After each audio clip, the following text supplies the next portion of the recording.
আমি অনেক ফাইট করেছি, অনেক ফাইট করেছি।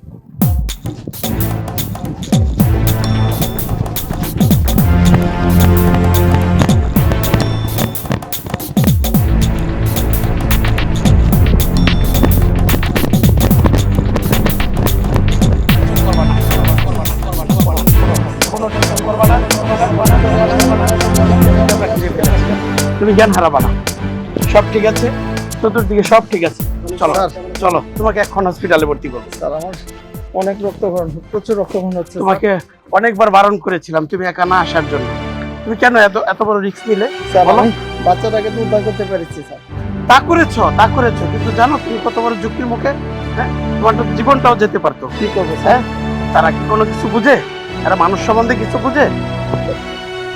কোনো অসুবিধা নেই। তোমার আর্মস কোথায়? স্যার ওর সাথে আমি তুমুল ফাইট করেছি স্যার। হ্যাঁ, তখন স্যার আমার আর্মসটা ডন কেড়ে নিয়ে যায় স্যার। সরকারি অস্ত্র সে রাখতে পারবে না, এখন স্যার আমরা সেটা উদ্ধার করবো। এখন স্যার ডনের হেফাজতে আছে স্যার। কোনো অসুবিধা নাই। আর্মসটা স্যার তার সাঙ্গপাঙ্গ সব আমরা গ্রেফতার করতে সক্ষম হয়েছি। এখন তার সমস্ত আস্থান আমরা বের করে তাকে গ্রেফতার করবো। অবশ্যই স্যার, কোনো অসুবিধা নেই। তোমাকে স্যার স্যার আপনি রাফিকে বাঁচান স্যার। কোনো অসুবিধা নাই, রাফিকেও বাঁচাবো, তোমাকেও বাঁচাবো। অ্যাম্বুলেন্স অপেক্ষা করছে, অ্যাম্বুলেন্স চলে আসছে। তোমাকে আগে হসপিটালে ভর্তি করি, পরে। প্রচুর রক্তক্ষরণ হচ্ছে স্যার। কোনো অসুবিধা নেই, চিন্তা করো না, চিন্তা করো না, তুমি অজ্ঞান।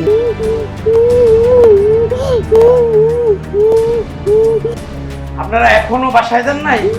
নেন, আপনাদের বাচ্চা উদ্ধার হয়েছে।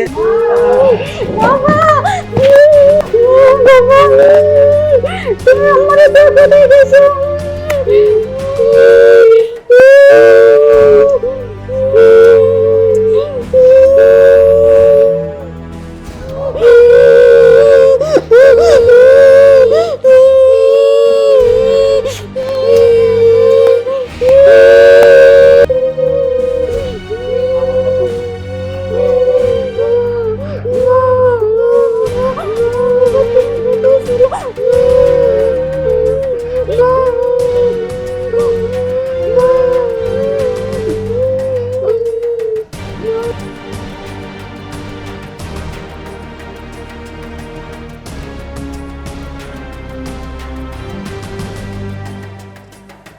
বাচ্চা এখন সুস্থ আছে, বাচ্চাকে নিয়ে যান। আমরা এই বাচ্চাকে ডাক্তার দেখিয়েছি, ডাক্তারের চেক আপের পর হয়েছে যে সে এখন ভালো আছে, সুস্থ আছে।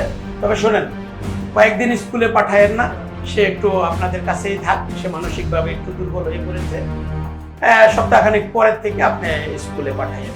আর আমি আপনাদের মাধ্যমে সকলকেই অনুরোধ করব, বাচ্চাদের দিকে যেন সকলেই খেয়াল রাখে। বাচ্চারা কোথায় যাচ্ছে, কার সাথে যাচ্ছে, কিভাবে যাচ্ছে, এটা যেন বাপ মার নজরদারিতে থাকে।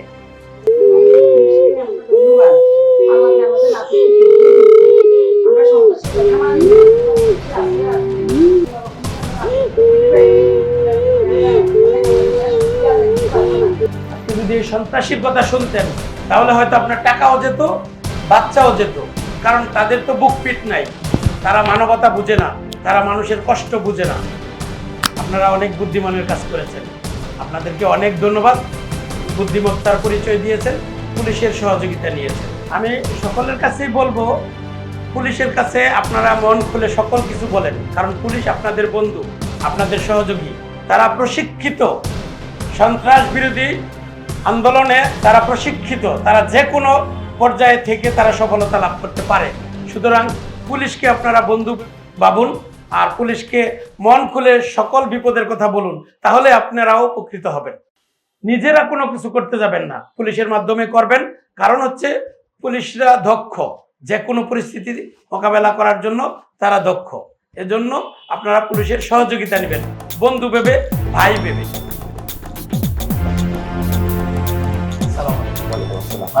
আলহামদুলিল্লাহ।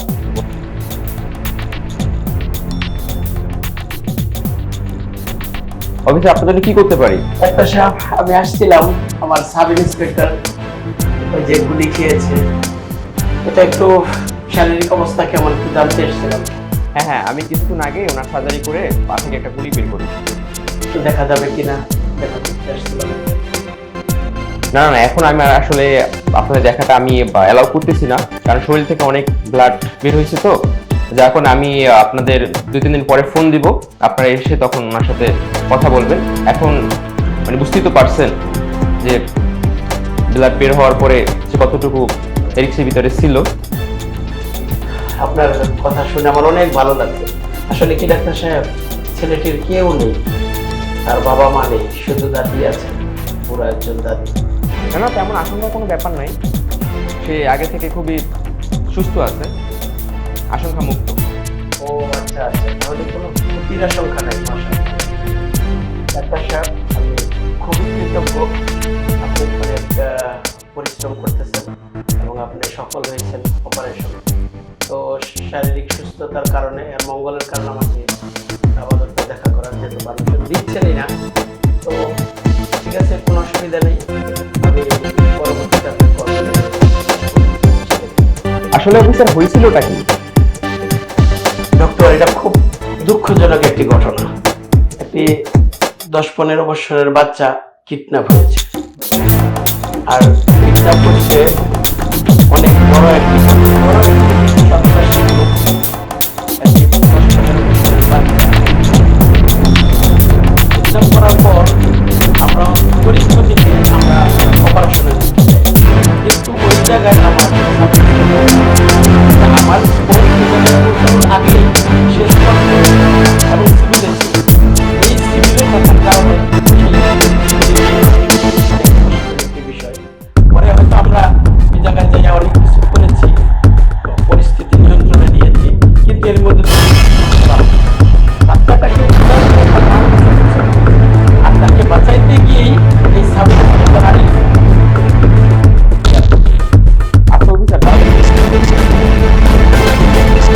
আসলে কিছু অপারেশন আছে আমাদের সিভিল বেশি, কারণ এখানে অনেক গোপনীয় তথ্য আছে যেগুলো আমরা বিলম্ব করে গেলে আমরা ফাইনালটা হাতে পেয়ে যাবো, যার ফলে আমাদের সিভিলের জায়গায় যেতে হয়, ওই জায়গায় গোপন তথ্যগুলো আমাদের আমাদের একটি কৌশল বলে। ও হ্যাঁ হ্যাঁ, আসলে তো চোর ডাকাতরা আসলে কতটুকু না করে থাকে, পুলিশের কাজ করতেছে মাঠে থাকছে, এই জন্য আমরা আসলে আমরাও প্রায় ফিল করি তাদের। ডাক্তার সাহেব, আমাদের পুলিশ চাকরিটাই সকালে বের হই জীবনটা হাতে নিয়ে, এই জীবনটাকে আবার যাবে কিনা করে আমরা সবসময় একটা দুদুল্য মনে থাকি, সবসময় যুক্তিতে থাকি। তবুও আমাদের প্রফেশনের সাথে আমাদের চাকরি করতে হয়, এর মধ্যে প্রতিশ্রুতি আমাদের কথা আসে। ও আচ্ছা, আপনাদের চাকরি তো আসলে খুবই ঝুঁকিপূর্ণ, একটা গুরু দায়িত্ব দেশের জন্য। তো আপনার আমার মধ্যে একটা মিল আছে, দুইজনের পেশাই সেবামূলক। আপনিও জনগণের সেবায় আছেন, আমিও জনগণের সেবায় আছি। এটা পেশাই জনগণের সেবার পেশা, একটা মহান পেশা। হ্যাঁ নিশ্চয়ই তাই। হ্যাঁ ডাক্তার সাহেব, অনেক ভালো লাগলো, আপনার সাথে অনেক কথা বলেছি, আর রোগীরও যেই অবস্থা জানলাম ভালো লাগতেছে, একটু স্বস্তি পেয়েছি। তো যাই হোক, আমি এখন চলে যাই। আপনার যখন রোগীর কোনো উন্নতি হবে, দেখা করার সুযোগ আসবে, আপনি আমাকে কল দিয়ে আমি চলে আসবো। ওকে অফিসার, এখানে টেনশনের কিছুই নাই, শারীরিক অবস্থা আগে থেকে যদি ভালো হয়, উন্নতি হয়, তাহলে আমি আপনাকে ফোন করে নিচ্ছি, জানাবো। তো ঠিক আছে ডাক্তার সাহেব, আমি এখন আসি।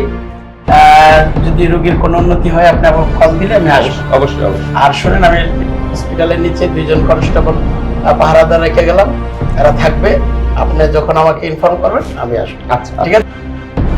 এই বেটা, কোন জায়গায় আস্তানা, কোন জায়গায় বল। স্যার এই জায়গায় এই জায়গায় স্যার।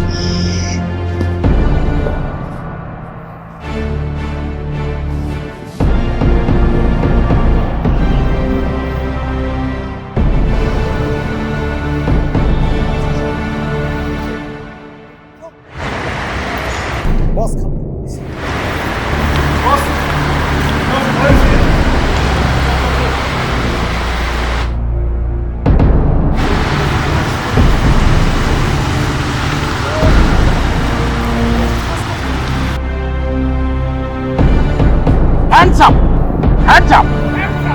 কোনো চালাকি করার চেষ্টা করবি না, তোকে পুলিশ, র্যাব এবং বিজেপি তোকে ঘেরে ফেলেছে। কোন অস্ত্রপাতি বের করার চেষ্টা করবি না। ওর এত বড় সাহস, তুই পুলিশকে গুলি করস? হ্যাঁ, তুই যেখানে থাকস তোকে পুলিশ খুঁজছে, তোর বিরুদ্ধে সারাশি অভিযান চালানো হবে, হজম করতে পারবি না। তুই ভালো ভালো তুই আত্মসমর্পণ কর, তোকে কোনো প্রকার ছাড় দেওয়া হবে না। Sir sir sir sir sir আপনি কিন্তু বলছিলেন যে আমি যদি আস্তে দেখাই দিই তাহলে কিন্তু আপনার কাছে কিন্তু আমি কথাটা রাখছি। ছেড়ে দিব, সময় হলে ছেড়ে দিব।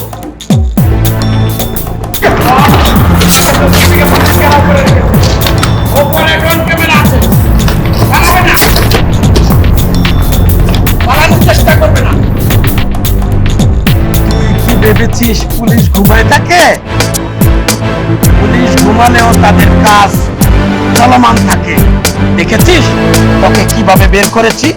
তোর প্রত্যেকটি সাগরিদের আমরা নজরদারিতে রেখেছি এবং তোর আস্তানা বের করেছি। কোনো প্রকার ছাড় দেওয়া হবে না।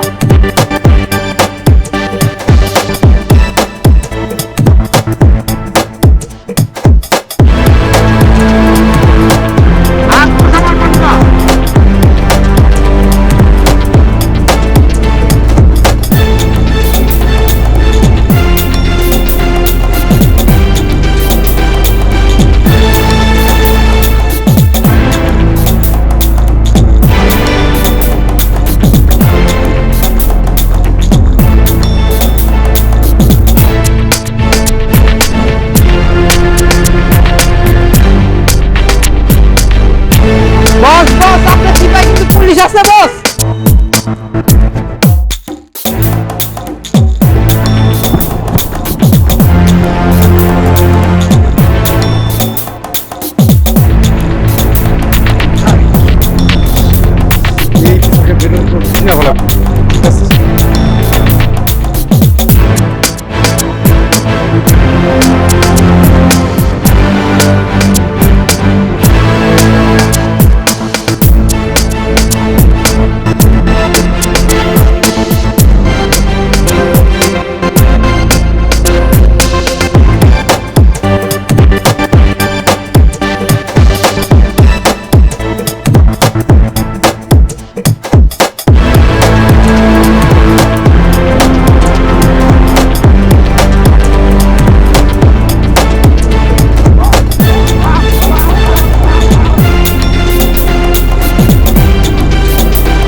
যতই দেশ বদলাও, পুলিশের নজর ফাঁকি দেওয়া বড়ই কঠিন। তুমি দেশটাকে অন্ধকার করে রেখেছো, ফাঁকি দিতে চাও। পুলিশকে ফাঁকি দেওয়া এতই সহজ?